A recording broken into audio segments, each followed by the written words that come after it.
নমস্কার বন্ধুরা, তোমাদের সকলকে স্বাগত জানাই অর্পিতার রান্নাঘরে। সকলকে বড়দিনের অনেক অনেক শুভেচ্ছা। তো আজকে ক্রিসমাস স্পেশাল আমি তোমাদের সাথে বড়দিনের স্পেশাল আজকে তোমাদের সাথে একটা কেকের রেসিপি শেয়ার করছি।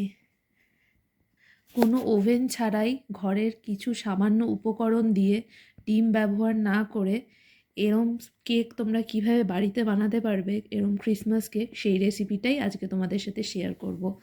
আর কেকটা নিশ্চয়ই দেখে বুঝতে পারছো খুব সুন্দর হয়েছে, খেতেও কিন্তু ভীষণ সুস্বাদু হয়েছে। আর কেকটা দেখো, তোমাদের দেখাই, খুব স্পঞ্জি হয়েছে, দেখো নরম তুলতুলে। কেকটা কিন্তু খুব সুন্দর ফুলেছে দেখো। তো কিভাবে বানালাম এই কেকটা জানতে হলে তো তোমাদের পুরো রেসিপিটা দেখতে হবে। আর এই ভিডিওটা ভালো লাগলে ভিডিওটাকে অবশ্যই লাইক করো, শেয়ার করো, অবশ্যই আমার চ্যানেলটা সাবস্ক্রাইব করে দিও, পাশে থাকা বেল আইকনটা অন করে দিও। তাহলে চলো আজকে কেকের রেসিপিটা দেখে নেওয়া যাক যে আমি এটা কীভাবে বানালাম। প্রথমেই দেখো একটা পাত্রে সাদা তেল ব্যবহার করলাম। কেকের মেজারমেন্টগুলো সবসময় ঠিক রাখতে হয়। এই যে এই ছোটো সাইজের এই কাপের আমি 1 কাপ সাদা তেল ব্যবহার করেছি। এবার তেল দিয়েছি, এবার এই সমান এই সেম কাপের প্রথমে দিলাম 1 কাপ গুঁড়ো চিনি। এখানে চিনিটা ভালো করে গুঁড়ো করে নিয়েছি। 1 কাপ চিনি দিলাম, এবার এর মধ্যে আরেক কাপ চিনি দিচ্ছি। এই যে এই কাপের, এই সাইজের কাপে 2 কাপ চিনি ব্যবহার করলাম, গুঁড়ো চিনি। এবার ভালো করে চিনি আর তেলটা সবার আগে ভালো করে মিশিয়ে নিচ্ছি। তোমাদের মিশিয়ে নিয়ে ভালো করে তারপর দেখাচ্ছি। এই যে দেখো, চিনি আর সাদা তেলটা খুব ভালো করে মিশিয়ে নিয়েছি। খুব ভালো করে এটা কিন্তু ফেটিয়ে নিতে হবে। এবার সব শুকনো জিনিসগুলো ব্যবহার করছি। প্রথমেই দিয়ে দিচ্ছি ময়দা। যেই কাপে চিনি আর তেল নিয়েছি সেই কাপেরই মেজারমেন্টেই কিন্তু আমি ময়দাটা ব্যবহার করছি।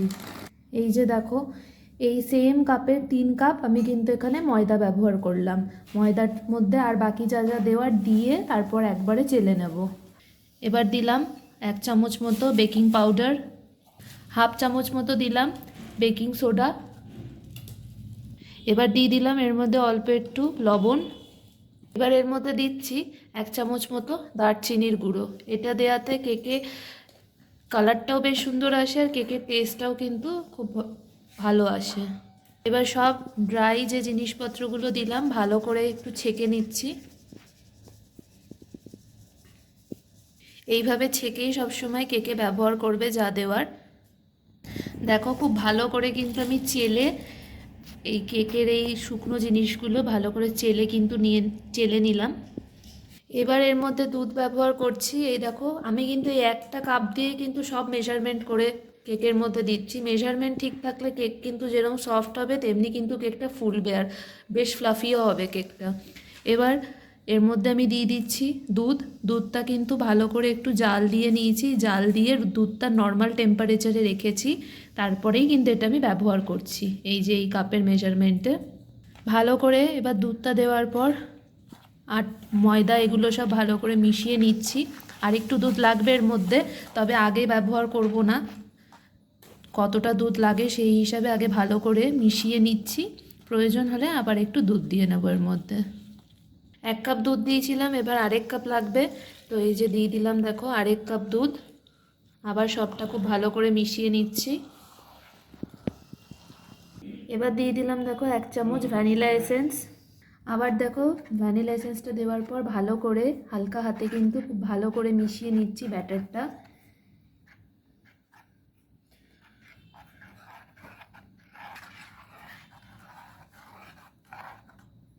দেখো ভালো করে ব্যাটারটা কিন্তু মেশানো হয়ে গেছে, তোমাদের কনসিস্টেন্সিটা দেখাচ্ছি।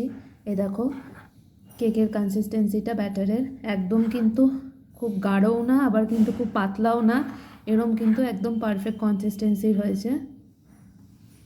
এবার এই কেকের ব্যাটারের মধ্যে আমি কিছু ড্রাই ফ্রুটস ব্যবহার করব। এই দেখো নিয়েছি টুটি ফ্রুটি, কিশমিশ, কাজু ভালো করে কুচিয়ে নিয়েছি, ছোট ছোট পিস করে নিয়েছি। আর এটা হচ্ছে কালো কিশমিশ, আর দিচ্ছি হচ্ছে মোরব্বা। এবার এইগুলো সব কিন্তু কেকের ব্যাটারটার মধ্যে দেব। প্রথমে দেখো মোরব্বাটা দিয়ে দিলাম, একটু বড় বড় পিস করে কেটে নিয়েছি। এবার দেখো বাকি সব জিনিসগুলোও দিয়ে দিলাম, ড্রাই ফ্রুটসগুলো। এবার ড্রাই ফ্রুটসটা দেওয়ার পর ব্যাটারটার সাথে খুব ভালো করে মিশিয়ে নিচ্ছি।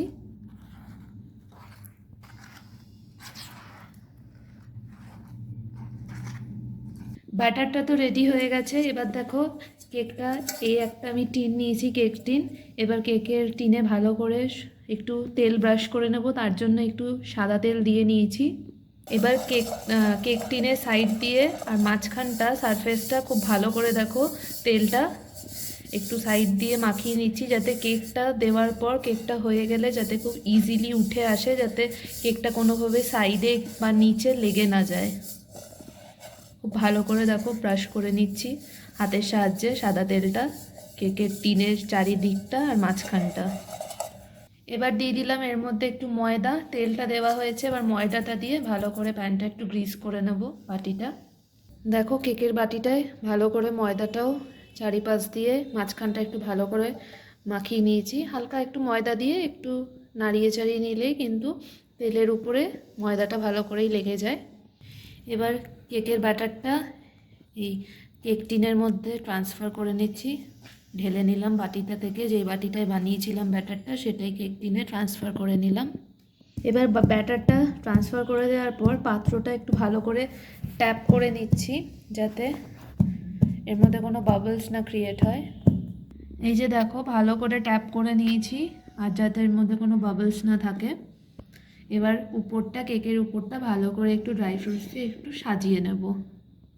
দেখো উপর দিয়ে কাজু কিশমিশ আর টুটি ফ্রুটি দিয়ে সুন্দর করে সাজিয়ে দিয়েছি। এবার কিন্তু কেকটা রেডি বেক হওয়ার জন্য। বেশ সুন্দর লাগছে কিন্তু কেকটা দেখতে।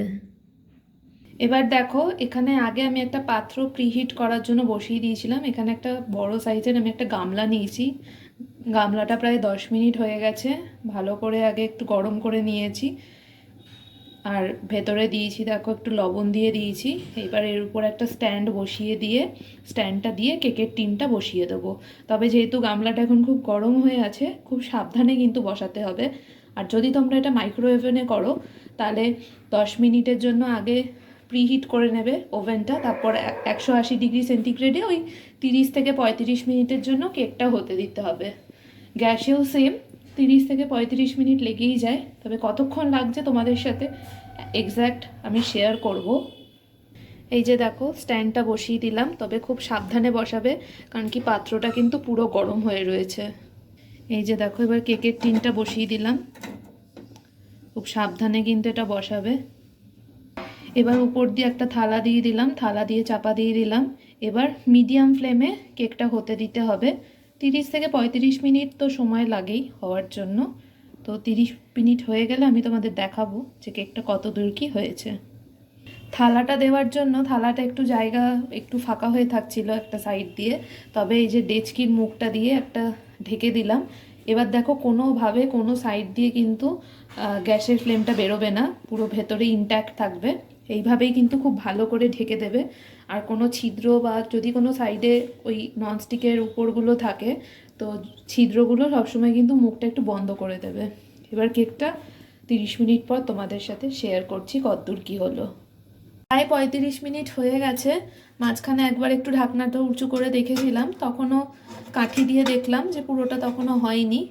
এবার দেখি, দাঁড়াও, দেখে তো লাগছে হয়ে গেছে, একটা চাকু দিয়ে একটু চেক করে দেখি। এই যে দেখো একটা কাঠির সাহায্যে আমি একটু চেক করে দেখছি।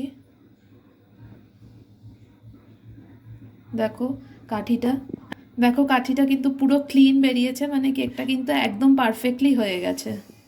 গ্যাসের ফ্লেম বন্ধ করে দিয়েছি। এবার কেকটা এই পাত্রটা ধরে উঠিয়ে নেব। কেকটা পুরো ঠান্ডা হবে, তারপরেই কিন্তু এটাকে এই বাটি থেকে বার করব। দেখো গ্যাসের উপর থেকে নামিয়ে নিয়েছি, এবার ঠান্ডা করার জন্য রাখলাম। ঠান্ডা হয়ে গেলে কেকটা তারপর আনমোল্ড করব বা ডিমোল্ড করব। আর দেখো কেকটা কালারটা খুব সুন্দর এসছে। আর এই যে দেখো খুব ভালো মতো কিন্তু মানে কেকটা হয়েও গেছে, মাঝখান থেকে দেখো এটা ফেটে বেরিয়েও এসছে। খুব সুন্দর হয়েছে কেকটা। কেকটা বেশ ভালো কিন্তু ফুলেওছে, বেশ ভালো ফুলেছে। কেক বানানোর সময় প্রপোর্শন যদি সবসময় ঠিক থাকে, তাহলে কেক কিন্তু একদম পারফেক্ট হয় সবসময়। তারপর ঠান্ডা করে নিই, ঠান্ডা করে তারপর তোমাদের দেখাচ্ছি। কেকটা খুব ভালো করে ঠান্ডা হয়ে গেছে, হাত দিয়ে দেখলাম। এবার এই একটা পাত্র নিয়ে নিয়েছি, উল্টে কেকটা দেখি, সাইড দিয়ে চাকু দিয়ে একটু কেটে নিচ্ছি যাতে কেকটা একবারেই খুব সুন্দরভাবে উঠে আসে। যদিও সাইডটা দেখেই বোঝা যাচ্ছে যে সাইড থেকে ছেড়ে এসছে। দেখো, এই দেখো পাশে একদম ফাঁকা ফাঁকা হয়ে রয়েছে, মানে সাইড থেকে কেকটা ছেড়ে গেছে।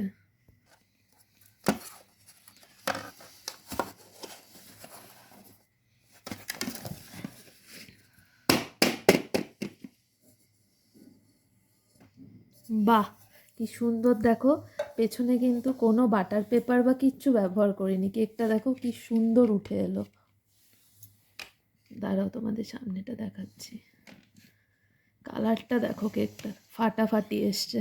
আর এই দেখো বাটি থেকে কিন্তু দেখতেই পেলে আমি শুধু একটু তেল ব্রাশ করেছিলাম আর ময়দা দিয়ে। দেখো কি সুন্দরভাবে উঠে এসছে। আর কেকটা কিন্তু কি সুন্দর ফুলেছে দেখো। দেখো একদম পারফেক্ট হয়েছে কেকটা। আর কেকটা হাত দিয়ে আমি তোমাদের দেখাচ্ছি, এই দেখো বেশ স্পঞ্জি হয়েছে। তোমাদের কেটে দেখাবো কেকটা, তার আগে জাস্ট দেখালাম যে প্রপোর্শন যদি, মেজারমেন্ট যদি সব কিছু ঠিক থাকে, এরম কেক কিন্তু বাড়িতে বানানো খুবই সহজ। আমাদের দ্বারাও কেকটা একটু কেটে দেখাই।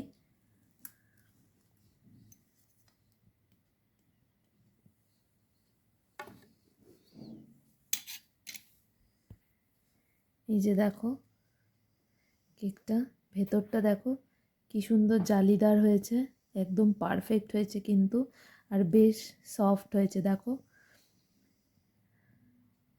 আর খেতেও কিন্তু খুব সুস্বাদু হয়েছে, যেরকম সফট তেমনি স্পঞ্জি, তেমনি দেখো জালিদার হয়েছে কেকটা। এই যে দেখো কেকের ভিতরটা কি সুন্দর জালিদার হয়েছে। এইভাবে কিন্তু অবশ্যই তোমরা বাড়িতে ট্রাই করো। তোমাদের এই কেকের রেসিপিটা কেমন লাগলো অবশ্যই সেটা জানিও। ভিডিওটা ভালো লাগলে ভিডিওটাকে লাইক করো, শেয়ার করো। আর ক্রিসমাসে, বড়দিনে এভাবে তোমরা বাড়িতে ক্রিসমাসের এই ড্রাই ফ্রুট কেক বানিও। এটা খেতেও যেরকম সুস্বাদু হয়, আর এটা কিন্তু তৈরি করাটাও খুবই সহজ। খুব কম উপকরণ দিয়েই কিন্তু ঘরে করে নেওয়া যায়। ভিডিওটা কেমন লাগলো কমেন্টে জানিও। ভালো লাগলে লাইক করে দিও, শেয়ার করো। অবশ্যই কিন্তু আমার চ্যানেলটা সাবস্ক্রাইব করে দিয়ে পাশে থাকা বেল আইকনটা অন করে দিও, যাতে তোমরা আমার সকল ভিডিওর নোটিফিকেশান পেয়ে যাও। আবার হাজির হব আরেকটা নতুন রেসিপির সাথে। সকলে ভালো থেকো, সুস্থ থেকো।